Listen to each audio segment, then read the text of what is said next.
Since burning, all space is filled with the fragrance. All Buddha smell it from afar. Auspicious clouds gather everywhere. With utmost sincerity, all Buddhas appear.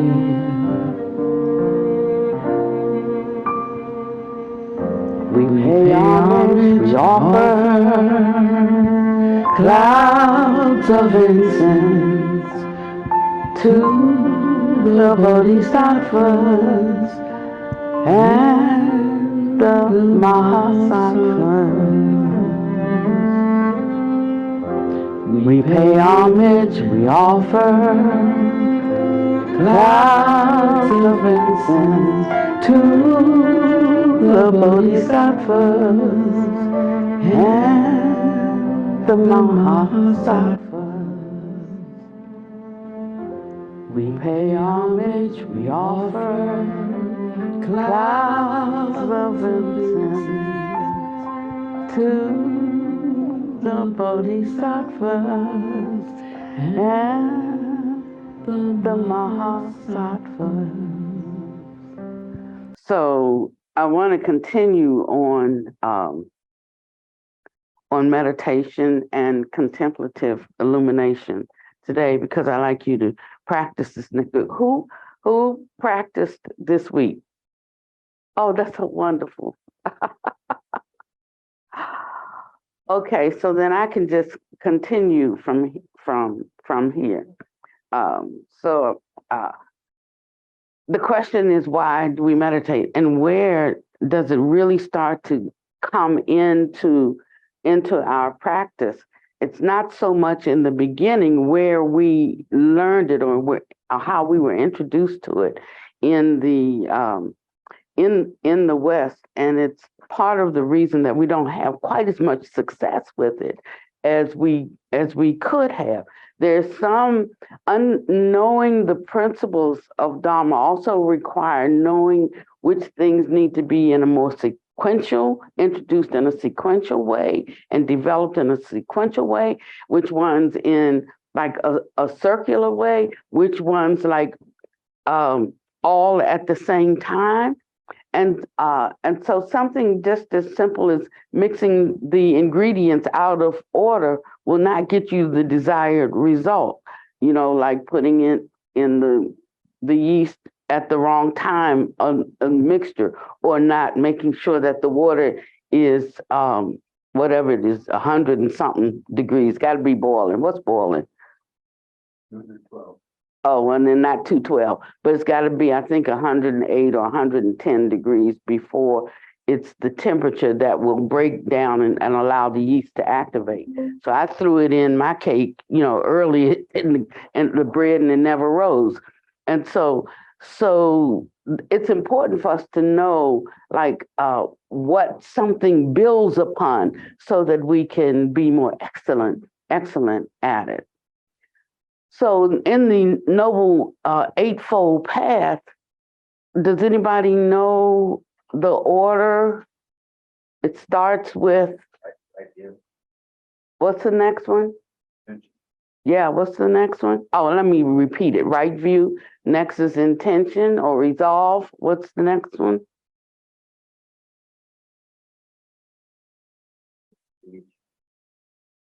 Speech. What's the next one?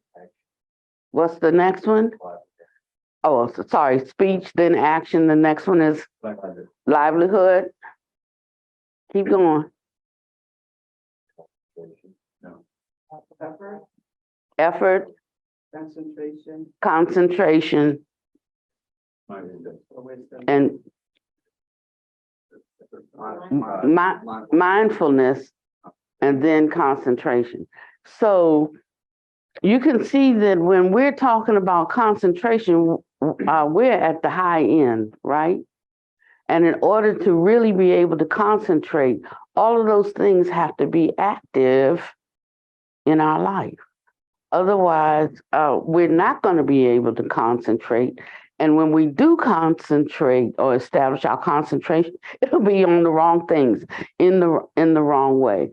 And it doesn't mean like you do the first one until it's totally perfect, but you at least create a basis by which you can enter into the next one, or that you can take up some activities of the next, and you just keep going around refining that, refreshing it, refining it, having a deeper and deeper and deeper depth.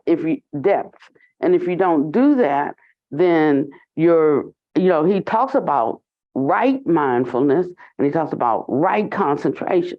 So if he's talking about right, then there must be wrong. It must be some ways that we do this that's not useful, that's not beneficial, and will actually spin us out and take us in the wrong direction.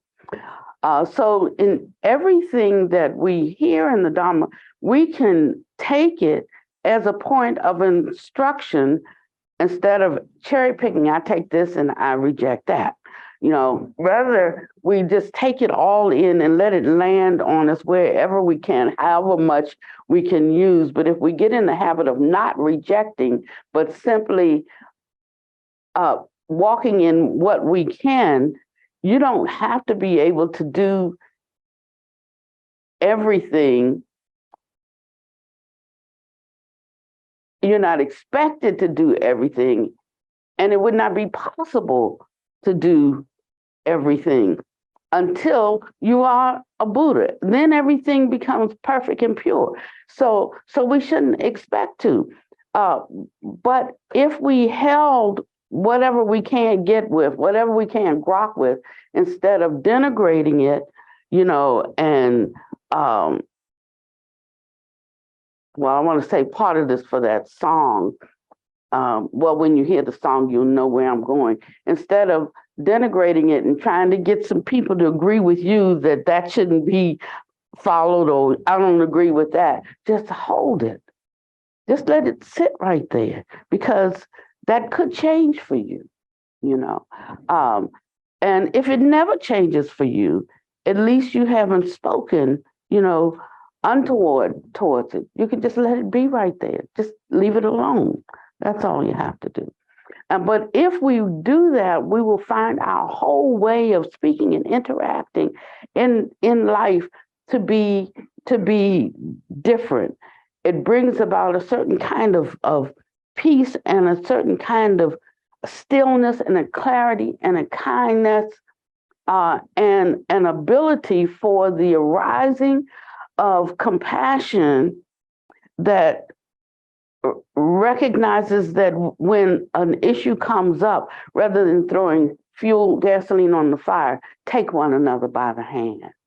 It's something like that. So our life ceases to be violent. It ceases to be verbally violent. It ceases to be mentally violent. Whenever something came up, if we could simply reach out and take one another by the hand until they sort out whatever their issue is.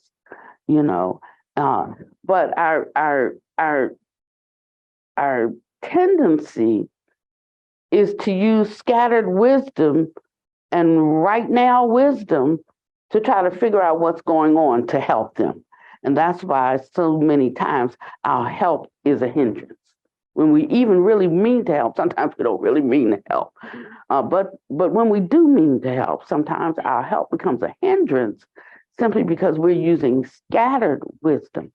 And so when he speaks of right mindfulness, and the Buddha never made mindfulness a separate category, and this is, it's always, mindfulness was always connected to some aspect of the path. Mindful of what? What, and if you leave that and you just go with mindfulness, then you're going to be using what? Scattered wisdom. Yeah. Okay. So thinking like this, we can appreciate 3 reasons to meditate. Meditation protects us from the fate of wrongdoing. That's number one. It protects us from wrongdoing. Or actually, the fate of wrongdoing is more like the results of bad fruit. Um, it makes us strong and it makes us fruitful in our endeavors and our relationships by bringing clarity and stability. It's like if you have a pond and you stir it with a stick, and the sediment comes up, and you try to look in it, the pond is all muddy. You can't make heads or tails. Everything is muddled. But then if you leave it alone, that sediment it got stirred up. That was a cause. The condition is that it produces a muddledness, or where you can't really see clearly or function, optimally. And if you leave it alone, it'll settle back down, that sediment, to the bottom of the pond. And then you can look in and you can clearly see your own face. Seeing your own face. And the third is that it gives us strength to change and the joy that comes when one actually changes. So we need strength and we need joy. Honestly,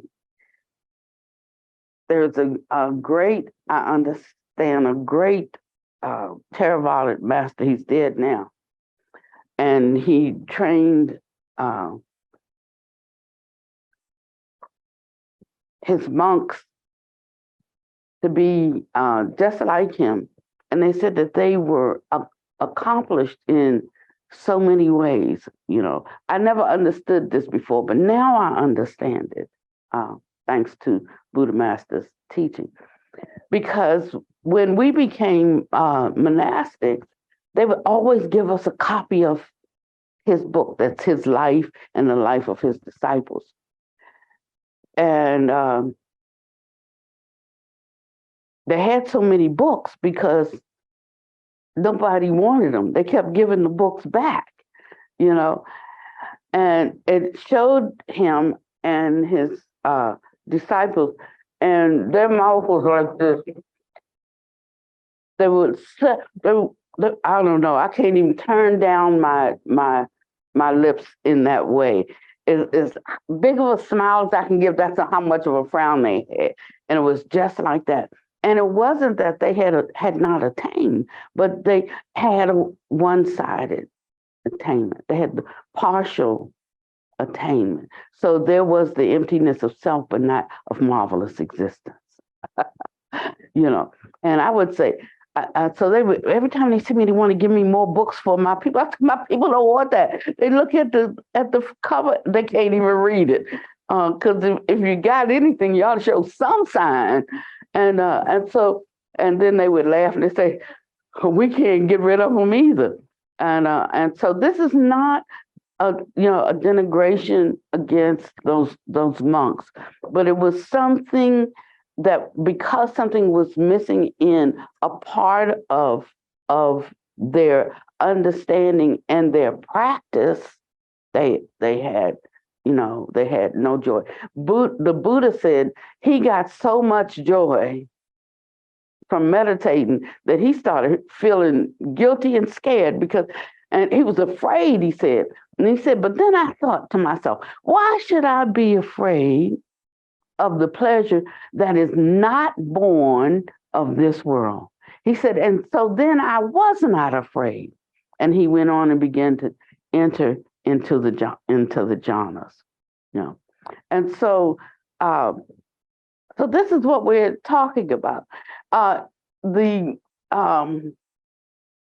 When we are practicing true Dharma, it gives us the ability to observe. It gives us the ability to observe ourselves. It gives us the ability to observe our problems. You should really be able to see your reflection in the mirror of the Dharma. That's what I'm saying. Otherwise, there's a disconnect there. There's no life there. but when you see your own reflection in the mirror of the Dharma, in the mirror of the teachings, I mean the Dharma in that sense first, and then the Dharma in the sense of action, right? Then you can make an assessment of yourself, according to the Dharma. Make an assessment of yourself so that if a change needs to take place, you know, you can make that change. You can see that you need to make it. Some people like just blind, can't see the change that they need to make. And maybe really have like an intense desire or earnestness. But sometimes that means that you stepped out into something too soon, before you have digested it, before you have understood it, before you have put it into practice, because you read it and with scattered wisdom, you understood what that was, and then you just step out with it. But he says that something is required, that one really knows what that Dharma says. One is clear about being able to see oneself and the changes that one needs to make to line up with that. And you have to, if a change is needed, you have to make the change. You have to make the change. This is what Dharma practice is, because no one can help us but ourselves. Only I can help me. I mean, you can tell me things, you can point out things, you can support me at things, but for the changes that I have to make, only I, can make them. There's no one can make that change for us. So true Dharma is like trying to make a change, and we don't have to be weak in it. Sometimes we think we don't have the capacity, we don't have the strength, we don't have the understanding. We very rarely say we don't have the willingness. We just put it on strength or understanding, because that's a little better go-to place that I'm not willing to do that right now. But I've started saying it all the time when something comes up for me about a shift I need to make in my behavior. I'm and I start with the excuse-itis, then I'm starting to correct myself and say I'm not willing, because like we really do know what we're willing to do. Some things, a lot of things that we have to do that we don't want to do, but we can put forth the willingness to go ahead and do it.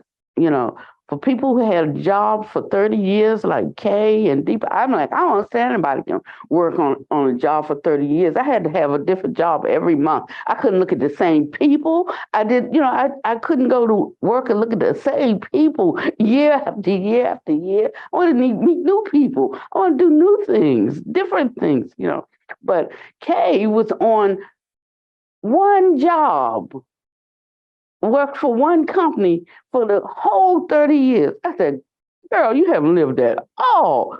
And she said, well, it was a good job. I kept moving up the ladder right there. And I started there and I retired. I retired then. And so if we have to make a decision, we can embrace it with a brave mind. We will then look for the benefit of the change that we have to make. And we will gladden ourselves. Like, I'll be glad when I get this right, when I make, when I'm fully committed to this change, when I fully step into it. I'll be glad when I get the fruit of the karma of stepping into it, and get rid of the fruit of whatever karma I'm experiencing now. It becomes our reason. And so when he talks about all of these other things, like check-in once, check-in twice, about understanding or right view, about resolve, around our thoughts, around speech, around action, around livelihood, around energy, around all of those dump into our mindfulness and our concentration. So if our concentration is not strong, if we don't have clarity, then we can't concentrate more. We have to go back and review those other steps. That's what we have to do. We're always trying to press in more at the part where we're weak or where we're lacking or where we want to accomplish something. But that's the wrong place. That's like going through the intersection and, and hitting a car, but you got to apply the brakes before you get to the intersection, or no way once you're there, And so this is why, one reason, not the only reason, it's a very superficial reason why we could say that all worldly Dharma is Buddha Dharma, because you have 10,000 teachers around you all the time. If we could make the correlation, and that's what's honing in the scattered wisdom and establishing mindfulness based on right view and all of those other things. And then the concentration is there, because the concentration is actually like a state that one gets in as a result of all of those things. So, the Buddha himself, he taught jhana, or he taught the path leading to jhana. Let me say that and there is mindfulness included in things, but he told us how he attained. And we're wondering, like, how can we attain through jhana? Because don't you need all these other things? He said, yeah, you do. And I've given them to you in the order you should start taking them up. And if you're taking them up a little bit, you have little itty bitty jhana. You take them up to a midland level, you got midland, and you take them up to a great level. Then you have like the Buddha light. So he was constantly encouraging his disciples to develop jhana as a way of achieving, meaning at the top end, surmounting, totally unbinding, and achieving liberation. And he said two things, that this kind of meditation, and I don't like the word absorption, because I think we get a sort of a wrong idea of what that might mean, because it has a certain brightness and a certain clarity, and absorption to me is something that gets folded in to something. It doesn't lend itself quite to the idea of a great clarity and a great brightness, and being fully on, fully vested, expansive mind, and all the marvelous things that go with that. It's so I never say absorption. I just leave it at jhana and don't really try to translate it except through its characteristics. But it has to also be combined with something, and that is like a liberating cognition. So there is a knowing that's not coming from the sixth consciousness or the seventh consciousness or the eighth consciousness, but that's where the prajna kicks in, and there is this liberating knowing that comes from meeting and clearly seeing the prajna that's already everywhere, available, infused in everything since beginningless time. No, it doesn't just materialize, this prajna, when we see it, when we know it. It's always there. Uh, and his method, as it is recorded, was mindfulness of breathing. And I think that he gave it because it was simple. Remember, he went back to when he was a child. This was after he had struggled to try to attain awakening. He studied with the greatest meditation teachers of his time, and he kept saying, like, I just feel it's got this is it. It's got to be more than this. And so he finally went off, and he said, I'm just not gonna. Oh, he tried the asceticism. Like asceticism has different levels and different aspects. And he said, I don't say all monks should be Dhutanga. And Dhutanga are the 13 ascetic practices. And some of them come in never having clean cloth. You can only take it off of a dead body, and you have to clean it. It could be sleeping in a graveyard. It could be, um,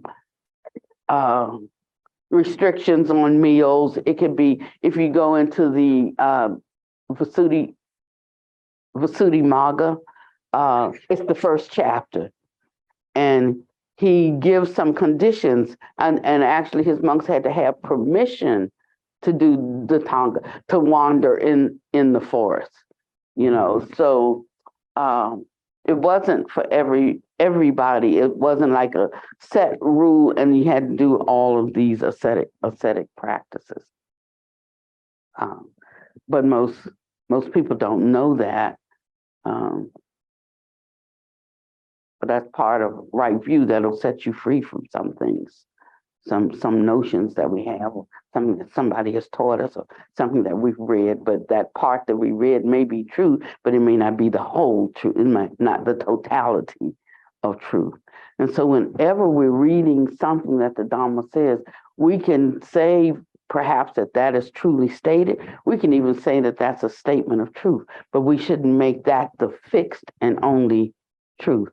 And that's where he's taking us, to this kind of being malleable and very flexible and very fluid, so that we don't have fixed ideas that limit us and keep us from making progress, going through the progressive stages of wisdom. So the process leading to jhana, or dhyana as it is in Sanskrit, is it's like thinking something out and then thinking it in, until the idea becomes big, profound, sweet, and affecting, affecting until it impacts us, and so takes our attention, like that its reality is sensed with a sure conviction and with a sure knowing. So first one thinks out a truth, or thinks out something, filling your mind with the principles of that truth, and you ponder at specific times. We call those sits. We sit and we ponder these things, okay? He said, but it also should be day and night. We were talking at around the dinner table last night about how you can get to a place that the Dhamma is always circulating through your mind all the time, your whole waking time. Look, it's Dhamma over here, Dhamma over there, here the Dhamma, there the Dhamma, everywhere the Dhamma. It's like, after a while, all you see is the Dhamma. It could be big Dhamma, big inside. It could be little Dhamma, but there's nothing but Dhamma after a while. That doesn't happen in the beginning. We set times for Dharma, and we set, conditions, but after a while, it's just like it's just running 24/7. Even in your sleep, it's running. And that comes progressively. And so we get to a place in our life that we're constantly, it starts to take the you away, and you start to just become the Dharma. I mean, it's not like when I say a noticeable way, it's almost like you don't notice it, but it just kind of gets like that. So when something is said, doesn't have anything to do with capital D, Dharma, but what you get is a Dharma jewel out of it. And you can be so tickled. It has nothing to do with the price of tea in China right now. But it came right at that time. It's like, oh, I could use that when I'm doing this, or when I'm thinking about that, or when that comes up. I'm always thinking about something I can use to like uproot a bad tendency, or it just crisscrosses, into everything that you're doing. You don't have to be particularly working on something. It just rises to the surface. That's it. Because we are inclining our mind in a certain way, training the mind in a certain way. And so truth just begins to unfold and continually unfold and awaken, and you awaken to it throughout your day's activities. So now that's, thinking something out. And then there's like what I call thinking something in, or bringing something in. It's like pressing it into my whole being. This didn't have to do with anything I'm doing or not doing, but yet I could see how I could apply that to something that I do or don't do. I don't have to have a discussion with you about it, but like it just dropped right there. It just dropped in there. Like, oh, I could use this the next time I'm struggling with this or that. It just comes. And then the next time when I'm struggling with this or that, like it's already there. And it's like rising. I'm like, no, you just lay down, because that's not what I want to do right now. That's not the way I'm going to handle this, But it's there, and it will rise up if we are still enough, like that pond, because something a stick got in there somewhere and stirred up that pond, and it's there, but I can't see it right now. But if I can get still enough in an instant, it's just below the surface. It will get there. And so we practice at this, and until, we become better at it, until we become perfect at it. And so it almost feels like it's like what is true is running through your veins. And it runs through your heart, and it's what gives it the capacity to beat. What it feels like. It becomes big. It becomes sweet. Even when it's bitter, because sometimes when you give yourself that check, it's not that enjoyable, but even in the bitterness, it can be sweet. And it allows you to go through bitter times and bitter situations and not be completely undone or overrun, because there's something underlying this sweetness of knowing that, first of all, a change is going to come. And if it has to come by my hand, I can make it. I can do it. And this happens, gets exponential in our capacity to carry it out through these times of meditation, uh, looking into our own mind, knowing it, letting the Dhamma be a mirror for us. And then finally, having worked out the truth in our mind and our own being, it works itself out in our life. So it works itself out in our life. It sets us on a path for prospering, not just spiritually, but for all of the good fortune and wisdom that we need in life. So we'll meditate one way or another. In other words, if not on wholesome principles and things, on unwholesome ones. The information supplied by our senses, by our world, by our mental maras. And in a world like this, where there's so much going on, the meditation can be like a form even of resistance or a form of protection. If I thought of it that way, a form of resistance, a form of protection, but I am protecting me.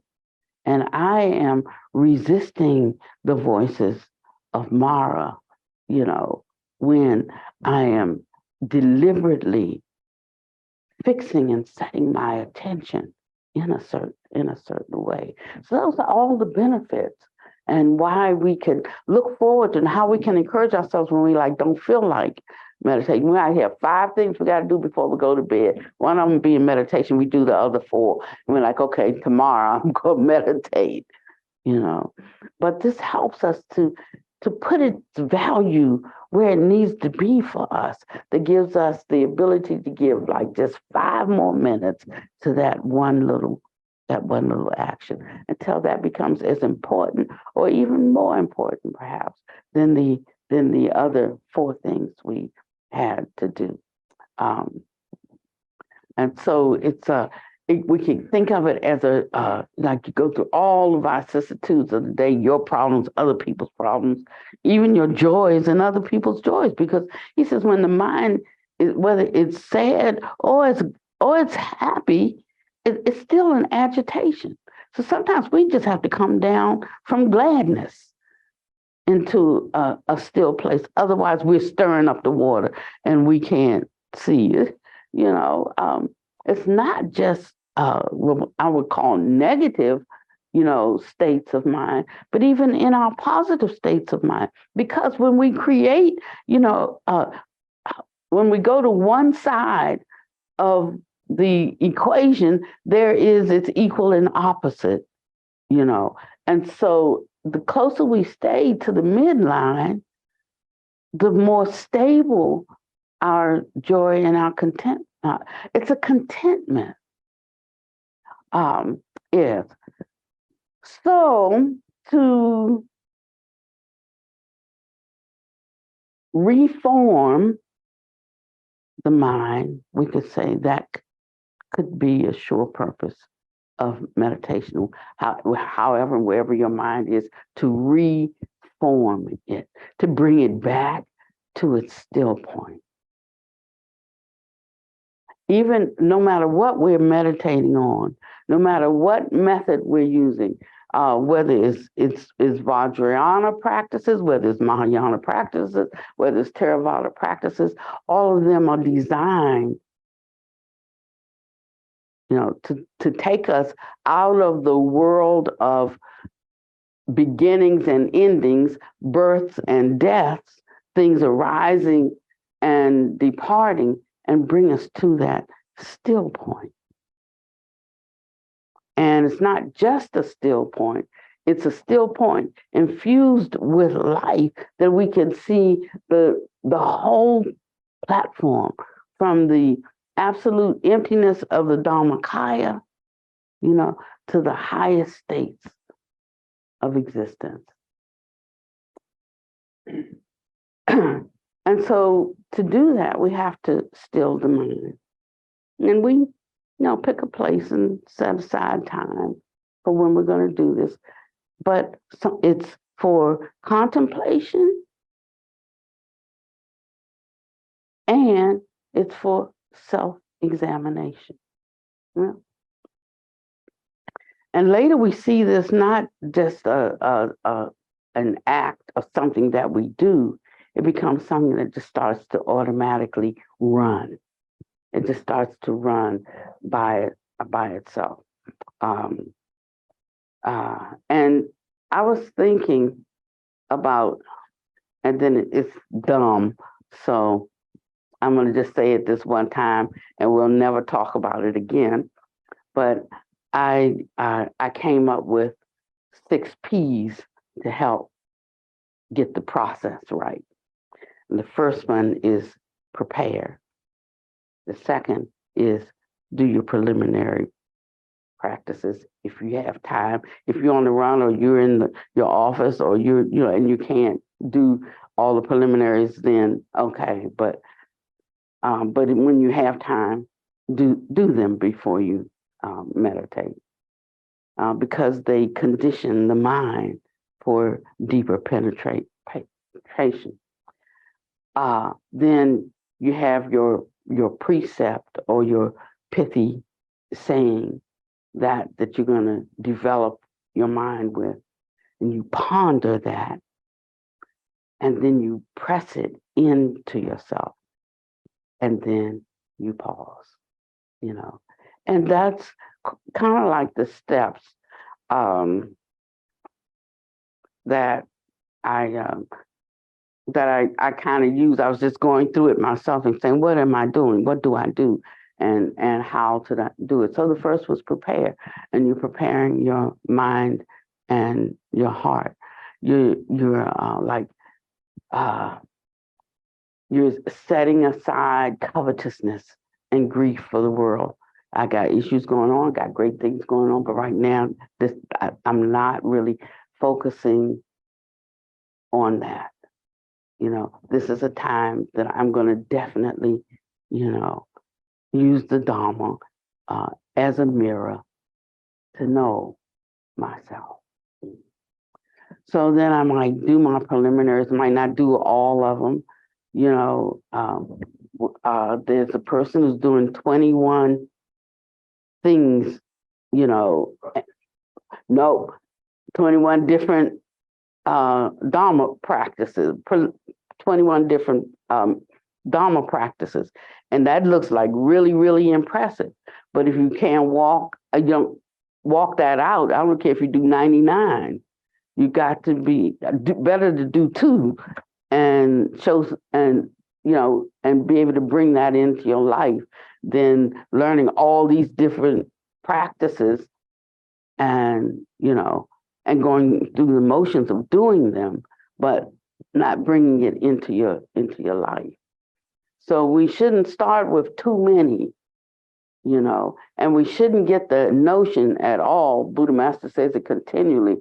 I don't care how many of these practices that you do, or these ritual practices, or how many times you do them, and all of that. If you're not walking this out, better to walk out 1 than to do 21 and not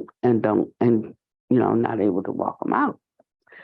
So he said, there is, I tell you, the ending of the mental fermentations depends on the first jhana. Thus it has been said. In reference to what was it said? There is a case where a recluse, secluded from sensuality, secluded from unskillful qualities, enters and abides in the first jhana. So seclusion, what is seclusion? Secluded from sense desires and unskillful qualities. That's the seclusion. You don't have to go in a cave. You don't have to, It's secluded, stepping away from unwholesome mental states, based on what we've seen, heard, tasted, touched, smelled, and thought. So secluded from sensuality, secluded from unskillful qualities or unwholesome mental states. That's 1 and 2. Prepare your mind and heart and do your preliminaries. This is why we do them. He's saying if you do them, they will provide a benefit for you. It will put you in that particular posture. He says, secluded from those unwholesome mental states, one will enter and remain in the first jhana, and its characteristics are accompanied and directed or applied and directed thought and evaluation. And its fruit is rapture and pleasure. And in your meditation practices, don't go any further than the first step until you have these characteristics manifesting. Until you have these characteristics, you haven't gotten there yet. I mean, they can be bombastically present, or they can be a little bit present, but at least let them be present before you go and try to do too much and don't accomplish anything. Baby steps. Not because it's infantile, but because when we do it, there is a certain kind of feeling not born of this world that one will encounter. There is that hookup there that occurs. And he's saying, don't stop until that's present, because you're going to need that to go the rest of the distance. He regards whatever phenomena there, distractions that are bound to arise.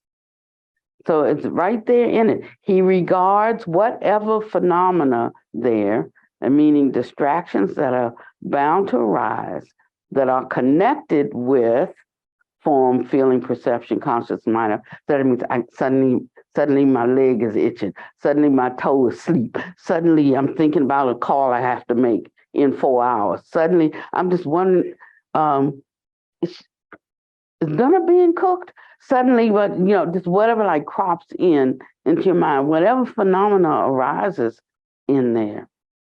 And that's the beginning, those distracting phenomena based on the 6 sense gates.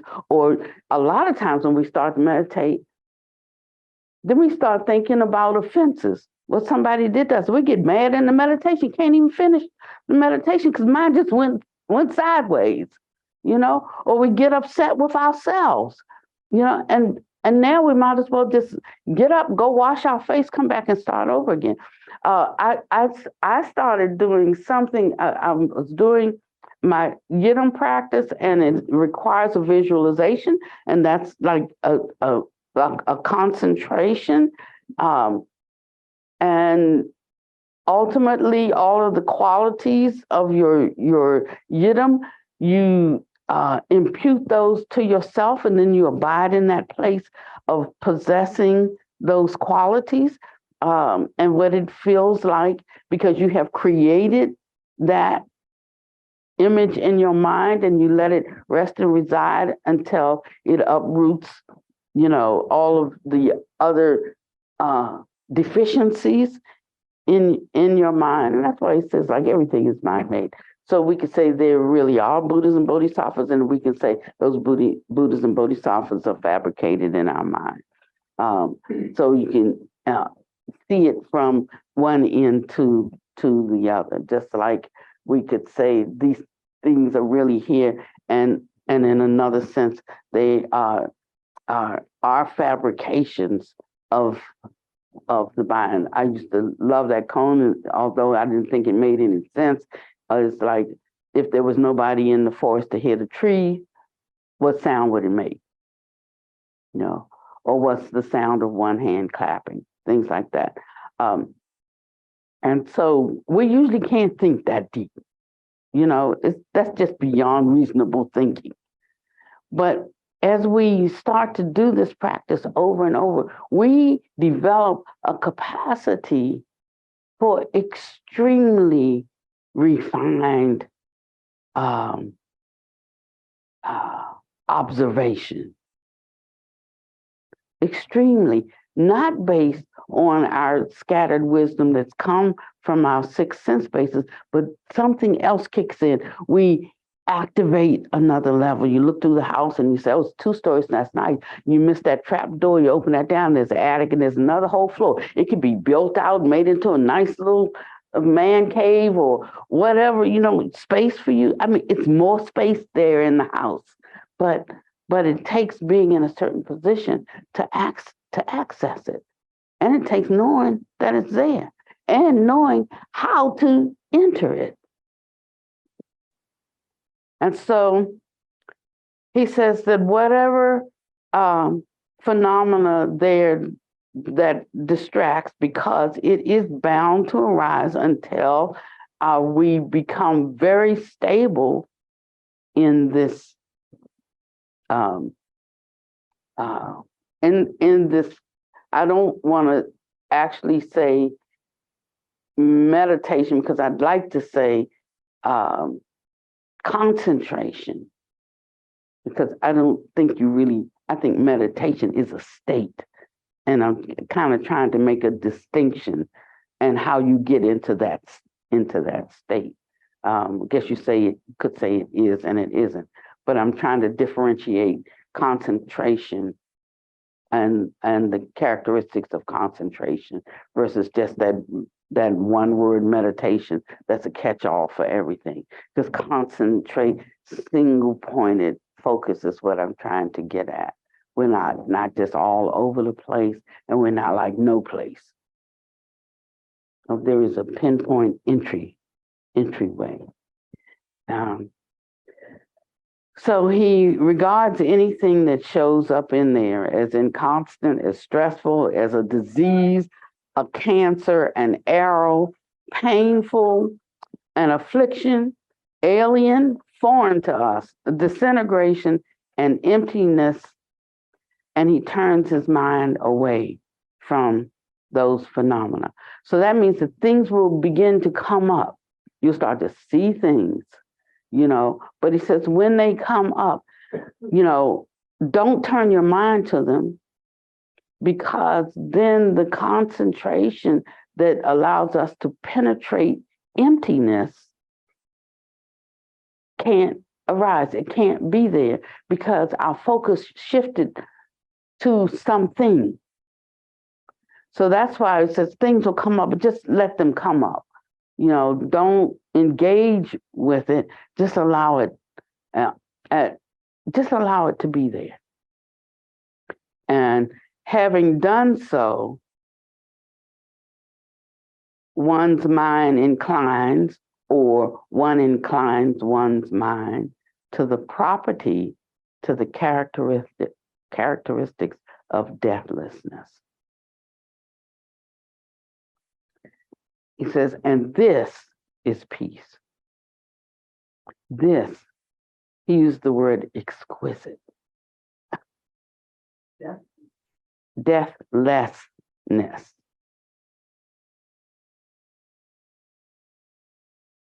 So deathlessness. This is exquisite. And he said, this is the resolution of all mental fabrications. And it is the relinquishment of all acquisitions. So you know how you're trying to give up things, you're trying to stop doing things, trying to, you know, like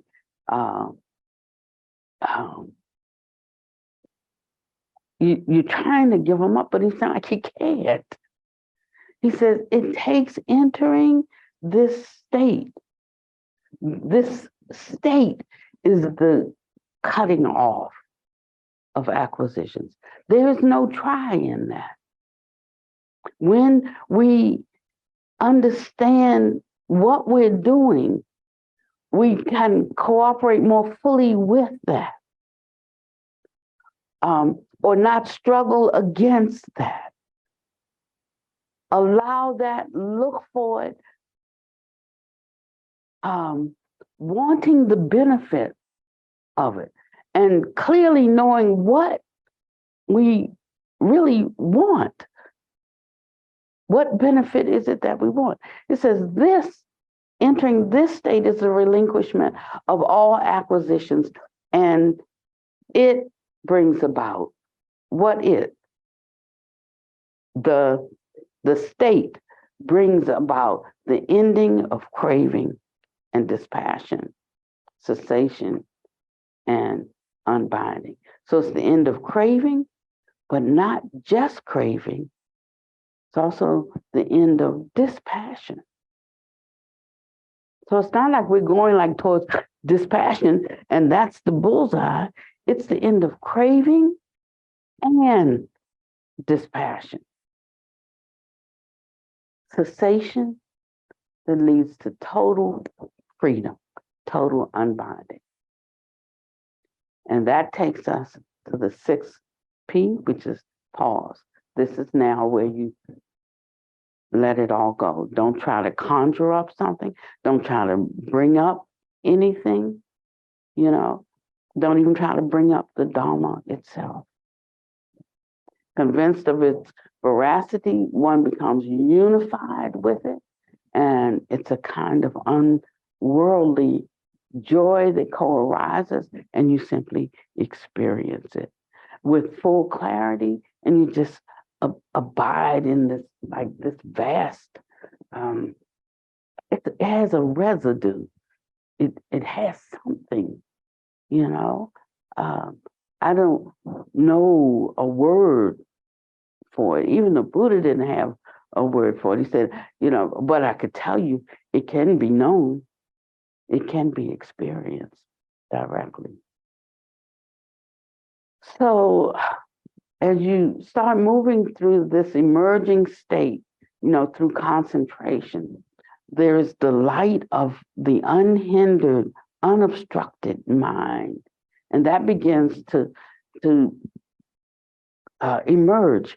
When we were writing a song and we said, how you do your lyrics, and there's a process to that.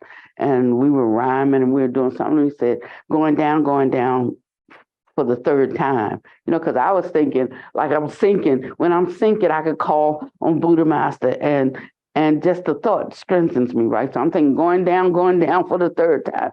He scratched that out and said, when the Buddha light saves me.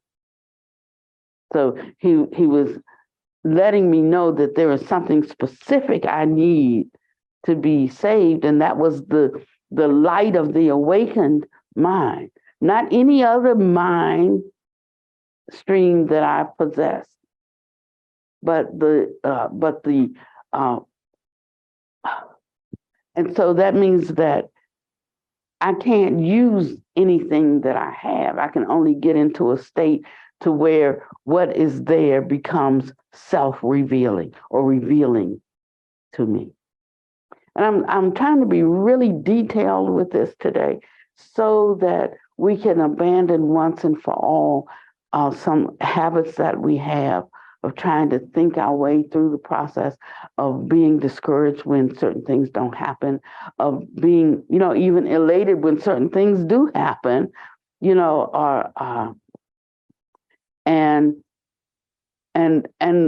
the tendency, once something does happen, to crave it, to want it to happen the next time. You have like a good meditation, you don't know what happened. You just sat down and like, you were right there. It was so great. You didn't want to get up even, and then you said, oh, I'm gonna do this tonight too. Come tonight, it's like, no, I don't feel like it. Like what happened to that happened earlier in the day? If you think I made that happen, through my mind states, then if I made it happen, I should be able to reproduce it again and again. You see. So it takes away that kind of craving, that kind of angst, that also then takes away the disappointment when we don't. Mm. And so one then is the light of the unhindered mind would be a glimpse of the what? The Dhammakaya, Tathagata, yeah. Mm-hmm. And when we crave, he said that the very craving keeps us from experiencing it again.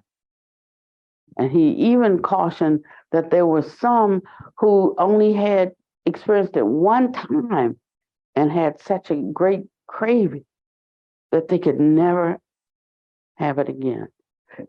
So it's a real caution. We have to really work at just being available to what's coming and allow it it's to blow like through our pores. So when you're practicing this week, try to keep these things in mind. Yeah. And follow the process, engaging with every step. That's all. And I mentioned the other day that the way you get to the second jhana is the first jhana has to top out. That's it. There's nothing. Now, that's initially. Once you become familiar, like I know where the store is, I know where the gas station is, I know where the back door is. Once I know where these things are, I can like freely go there. But right now, where you're going, you don't even know. You know when you arrive, you experience it, but if you allow it to keep happening and keep meeting at that intersection, you'll know exactly where it is. And then you can go at any time. So he did first jhana, then the second, and the third, then the fourth, and then he went into the immaterial jhanas, the fifth, sixth, seventh, and eighth, and then he came back down to the fourth, and then he could do the first, then the seventh, then the second, then the third, then the eighth, he could just all over when the territory was familiar to him, when it was now his. And so don't despise small beginnings, and recognize that all of these practices we do are so that we can change, We're being transformed out of the category of mere ordinary human beings into the lineage of the Buddhas. And this is where the delight begins. So I use, well, I don't so much now, but sometimes I do. I used to use earplugs, because if you just listen right now, just listen. I mean, I hear so many things. I hear, I guess the lights, how fluorescent lights have a sound. When I lay in my bed at night, it's against the wall, and it drives me crazy because I swear I hear the electricity in the wall. I think, Kay, come here. Do you hear this? What is this in the wall? I don't hear anything. It's driving me nuts. I can't sleep. But I can hear. Hearing has gotten really fine. So if I go and sit to meditate, I just hear this whole cacophony of sound when I would first sit down. So what I did, I would put earplugs in. And if you just stick your fingers in your ears, you will see what it does, how it shifts your frame of reference. Because right here, everything is outward. Hearing is going outward. Once you do this, can you feel the difference in the shift? It's now turned inward. It is definitely inward. So when I trained in this, we started off with 2 hour day meditation, and then we had to increase it up to 8 hours. Um, and uh, and and we couldn't use earplugs. Um, um, we had to do it like this. So we just sit like this.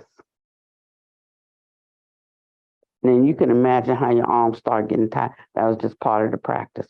So when we went to the Dharma hall, everybody'd be like this. But when we were at home, we had all kinds of things uh, where we're propped up. Did you find that song? Yeah. Yep. Okay, great. Uh, we we meditate like this. This is great.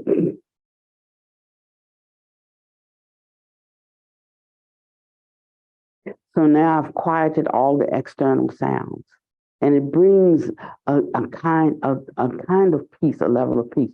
But now what I have going on is do do do do do do. That's my heart. I'm hearing all of these sounds going on inside. So we think about the billions of creatures we have in us, like I'm getting the feeling that they all in there. I feel them right now, moving around.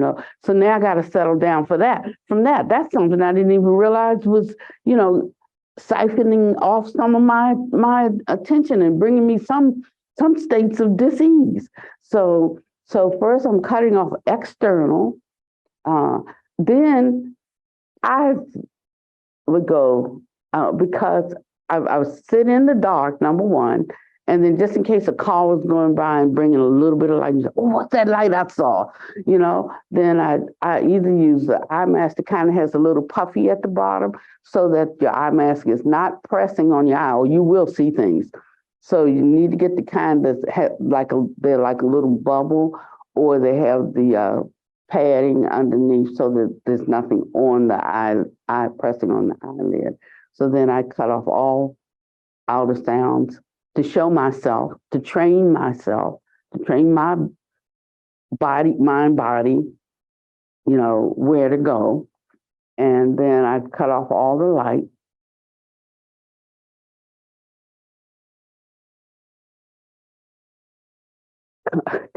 It's so good. You just like want to go right there and stay for it. Sorry.